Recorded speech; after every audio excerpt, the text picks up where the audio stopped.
Hi and welcome. Thanks for joining us, where we will be showing you on a weekly basis some rigs and traces. As per requested, we've received so many requests on rigs and traces. And today's topic is something obviously I think most anglers out there are interested in, and that's catching edible fish. Now I'm going to start off with your basic trace that works every time.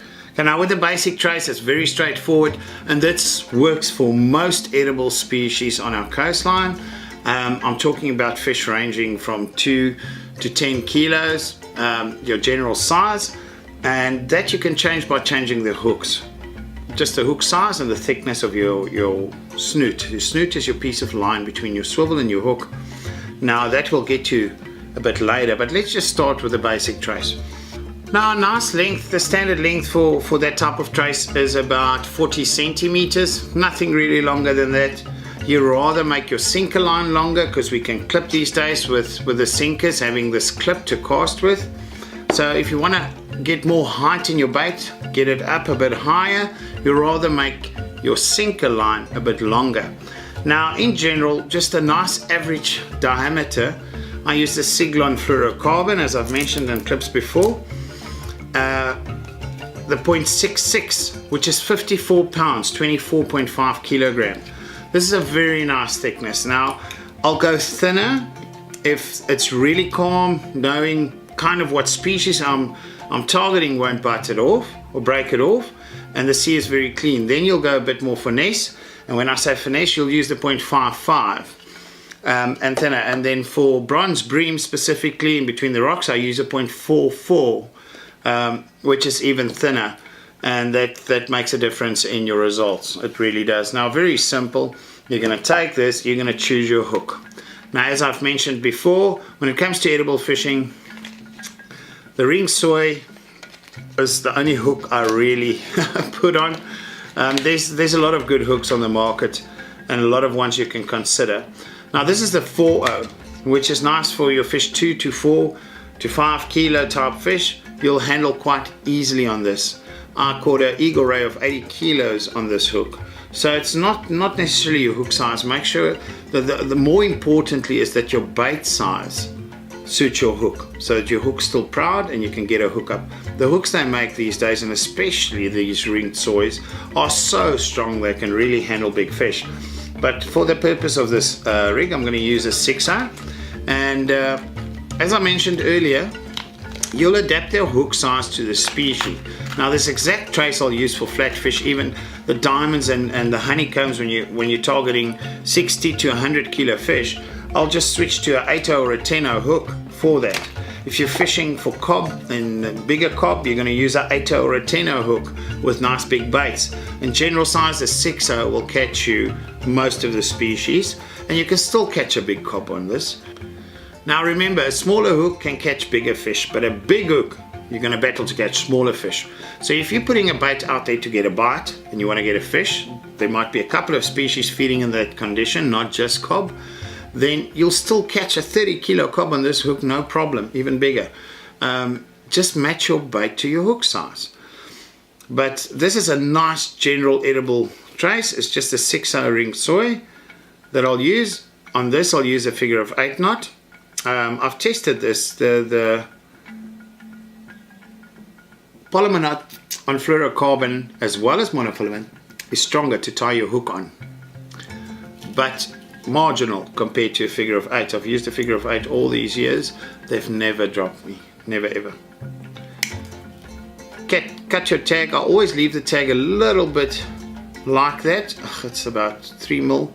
And that's just to assist in holding foam or holding bait on your hook.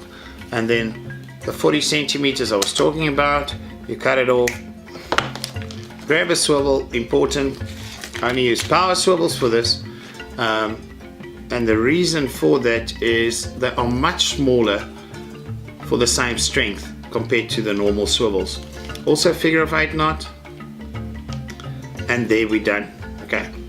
Now that's your basic trace you'll need to catch edibles and most species that don't have teeth. When it comes to sharks, obviously we use steel. With shad, we use steel.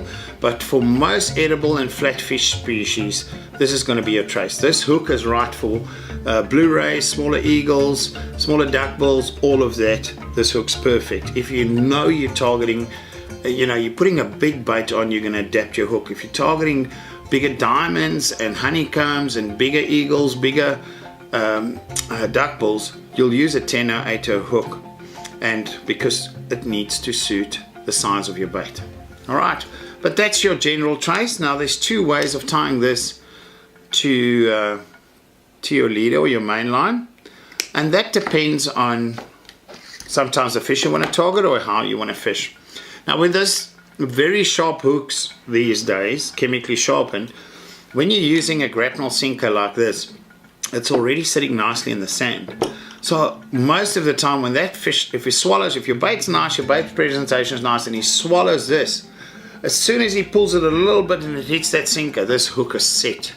Half the time you don't have to strike it, and that's when you're standing with your rod and just suddenly you feel it, whoop, and there it goes, before you could even strike. It pulls you flat, floorboard. Now that happens because of the chemically sharpened hooks.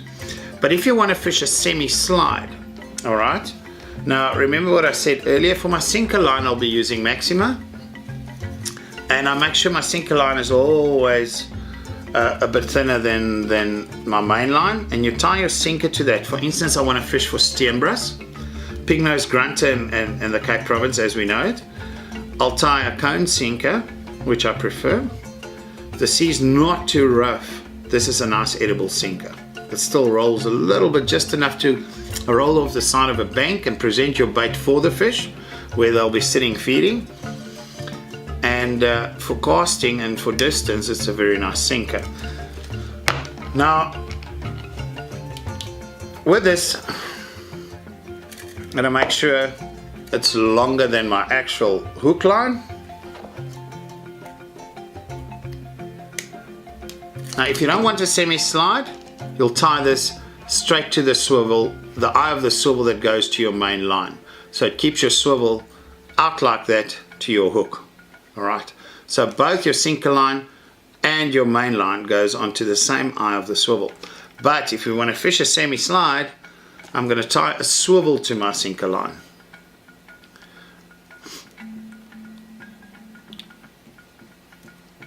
Also using a figure of 8 knot here.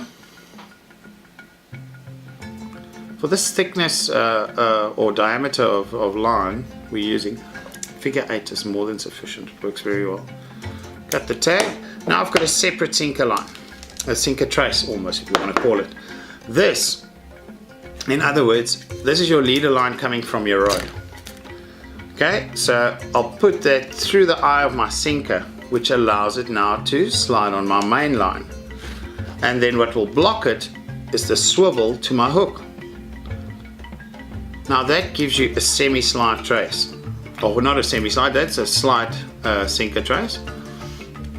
A semi-slide is if I add another swivel between my hook swivel, about 30 centimeters up on my leader line, and I allow my sinker only to slide for that 30 or 40 centimeters or how far you want it to slide. That's a semi-slide. The full slide in this case, this will now, on the leader line, coming from your rod, you've got your sinker,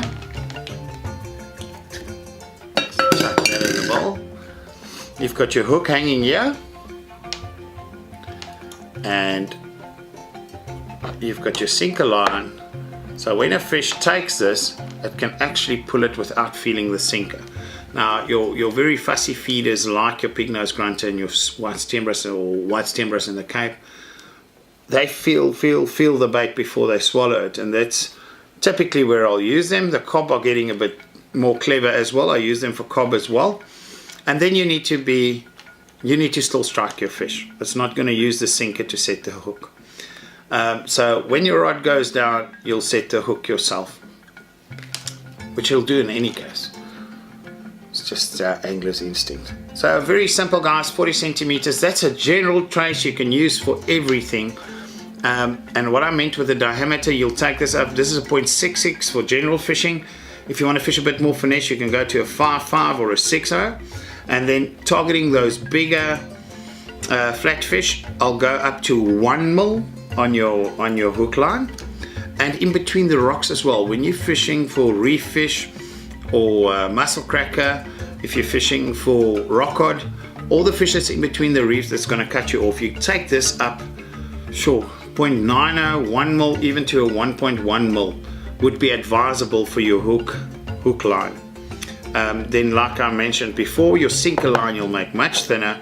And fishing between the rocks, guys, I still use a grapnel. And the reason I use a grapnel is the nylon or the steel one. Now, when you get stuck, the main thing, guys, lose a lot of sinkers in the rocks. You have to be very quick when you lift that first lift to get your sinker out, to get your trace out. You need to be quick with that and then reel fast to get it out, and you'll lose less sinkers and traces. But when this sits in the rocks like this, it fell in the water and sitting on the rocks.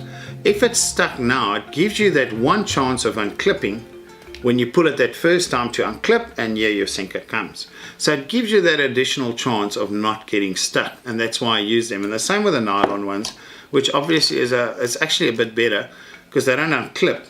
They'll get to the next one, get stuck, and you'll be able to pull it out as well. Same reason. Now, what's nice about the nylon sinkers for sand, if you've got a very strong sea, you'll leave the nylon graps this long. But if your sea is not so strong, you can shorten them, and that you will do to get your trace and your bait to move around a bit. The main objective is you're putting your bait on, if you're fishing on sand, is to wash it off a bank into the gutter next to the bank, on the side of the bank where most of your predatory fish will lie and wait for food to wash off the bank. That's why banks is a good structure in the ocean to fish, and a bit of broken reef, because they ambush their fish. And on a bank with the water washing over, you've got fish sitting on the side of the bank waiting for whatever is washing off. Now, if you can get your bait on the side of the bank and let it hang on off the side, you're in the perfect spot. Or you want it to roll around a bit into that gully. Now, looking at the water, and we'll get to water reading a bit later on in our series, is if you've got a side wash and your water's washing from the right to the left, you're going to fish on the left of the bank, and vice versa. If you've got a pushing tide, the water is washing over the bank, you're going to fish in front of the bank on a pushing tide.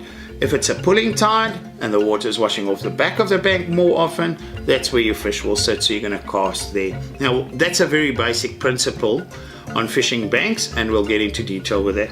But yeah, guys, feel free to ask us questions if there's something you didn't understand. And thank you for watching our channel, and thank you for subscribing. Make sure you subscribe.